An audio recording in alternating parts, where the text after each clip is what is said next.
Hey there guys, welcome back to my channel. My name is Anna Sophia if you're new here, and I post home decor and DIY content every single Sunday. And this Sunday is no exception. I have 3 DIYs headed your way, but I also wanted to introduce you to today's sponsor, Nordgreen. You've heard me talk about Nordgreen in the past. They are a minimalist designer watch brand that is just so minimal, so aesthetic, so beautiful, all the things that I'm about. More on them a little bit later on. For now, let's get right into our first DIY.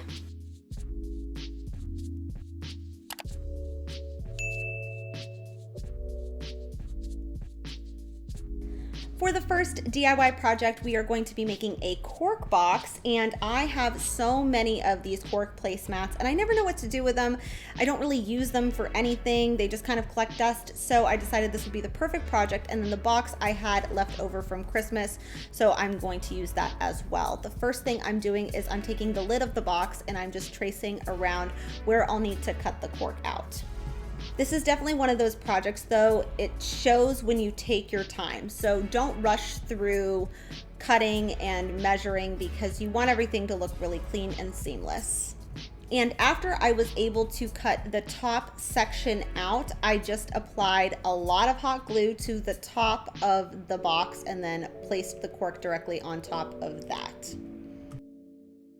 And the reason I didn't just measure each side of the lid as well as the top all at once and cut everything all at once is because, as you can see, even though the cork is really thin, it's still adding a little bit of height to what I would have previously needed to cut off. So you'll see what I mean here in a second, but it's better with the project like this to just go slow and just get one section down, apply the cork, and then measure the following section after with the added length accounted for. So now with the top attached, I did parallel sides first and then I did the other 2 sides. So although it's a square and they're all going to be the same, you want there to be the sides to match up so you're covering the ends so it doesn't look like a DIY, it looks like something you would actually buy in a store. And from here on out, the process is really repetitive, just cutting, applying hot glue and attaching, and then just being smart about what sections you do next. And once the top was primarily done, you'll see what I mean in a little bit, I just needed to figure out how far up I needed to take the cork. And it's not because I wouldn't want to take it all the way up, it was because that I knew the lid wouldn't close because, again, the depth of the cork was just going to be a little bit too much that it wouldn't sit right if I went all the way to the top of the bottom of the box. And again, just as we did with the top lid of the box, you want to apply those same principles to the bottom half and just work section by section and not measure everything all at once and cut everything all at once because it's not going to measure up right, again, because of the depth of the cork.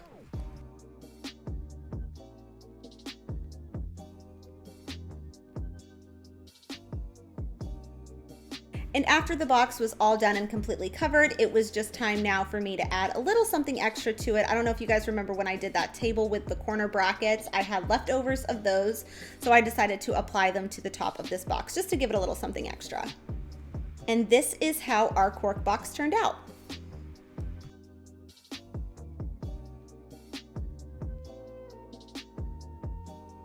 As I mentioned earlier, this video is sponsored by Nordgreen. You guys have heard me talk about them in the past. Some of you might know that I'm a cardiac nurse, so it's perfect for my job, but also transitions so well no matter what scenario I might have going on for that evening.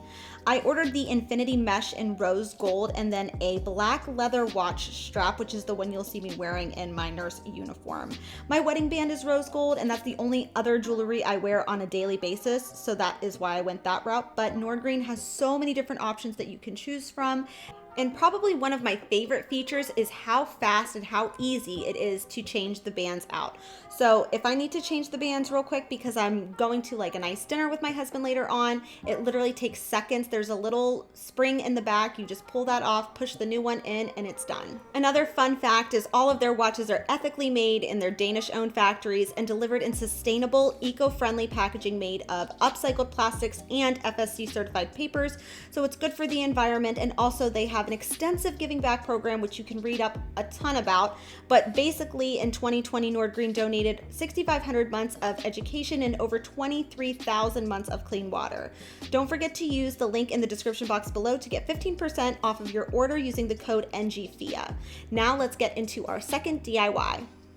For the second DIY project, I really wanted to try to make something that looked similar to driftwood. Driftwood is super trendy in home decor right now, and if you have this naturally around you, that's wonderful, but I do not, as I live in Maryland, so I'm going to do my best with this very large branch that I found in my backyard.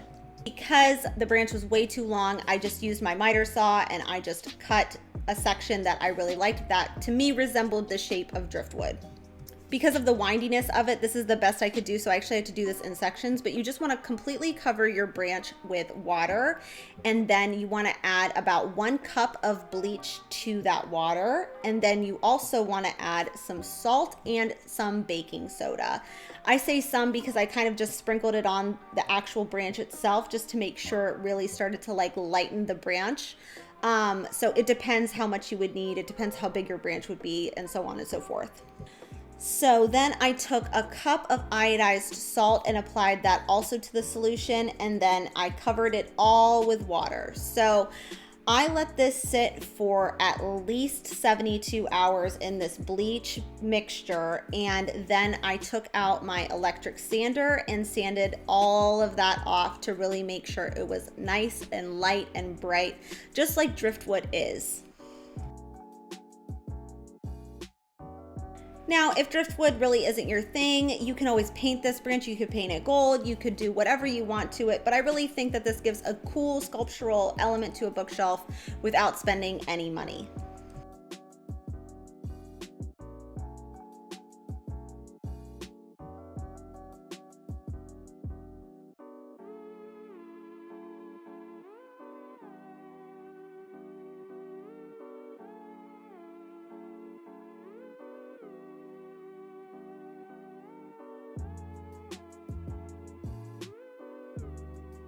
And for our third and final DIY project, this one is super easy. I have had this little vase for quite some time now, and I don't ever use it because I don't really like it. So I thought this would be the perfect opportunity to kind of upcycle it a bit. When I say an aged spice vase, what I mean is you're going to be going into your spice drawer or your spice rack, and you're going to find things that make vases and pottery look aged. So I chose to use cinnamon and nutmeg. And I've seen a few people on YouTube do this. Tina Lay did it really well, so I'll make sure I link her video in the description box below. But before we get to that, one little quick tip. When you're spray painting, spray paint the bottom first and then flip it over and do the top, because that's what you're gonna see all the time. So you want the cleanest finish on what you're gonna see. And after that paint had all dried, it was just time now to go in with our spices. So again, I used nutmeg and cinnamon, and all I'm doing is I'm just taking a little bit in my hands and then I'm rubbing it all over the vase. In no particular rhyme or reason or way, I'm just rubbing it all over the vase until I am happy with how it looks. I really loved this one that I saw on Restoration Hardware's site, and it's super expensive, and I feel like I was able to achieve a similar look for a lot less. The trickiest part with this project is because my vase didn't already have a bunch of texture to it, I had to kind of get it into the crevices that were already there because it's going to take a lot of coats. So basically what's going to happen is you apply the cinnamon nutmeg mixture, and then you need to take a matte clear coat and cover all that work that you just did up, and then do coat after coat after coat. And I ended up doing, I think, 4 coats total. And the reason you have to do that clear coat is because you need something to seal in the mixture that you just applied. So I wish there was another way around it. If your vase has texture, you're gonna be in a lot better shape than I was. You probably only have to do like 1 or 2 coats. And honestly, this is just like the best smelling vase that you'll ever have. And it looks so pretty in the end. Like, I'm so happy with how it came out. It's just tedious because you have to do so many coats on top of coats, but it really is beautiful in the end. And this is how our spice vase turned out.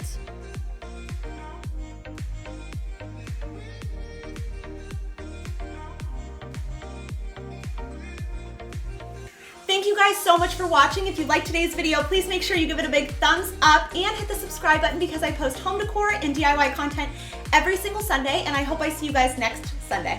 Bye.